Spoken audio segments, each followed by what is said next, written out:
அட்சய திருதி பத்தி சொல்லுங்க.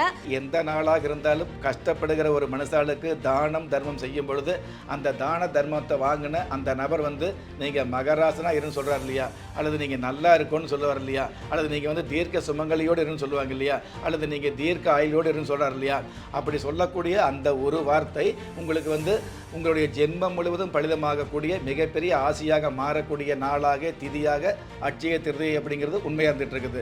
தங்கம் வாங்கிறது அப்படிங்கிறத விட நீங்கள் மனசார ஒருவருக்கு உதவி செய்யும் பொழுது தான தர்மம் செய்யும் பொழுது அந்த தான தர்மத்தை வாங்கின அந்த நபர் உங்களுக்கு ஆசிகள் கொடுக்கும் பொழுது அந்த ஆசி அப்படிங்கிறது பல ஆசிகளாக அனுகிரகமாக ஆயுள் முழுவதும் உங்களுக்கு பலன் கொடுக்குது அப்படிங்கிறது உண்மை.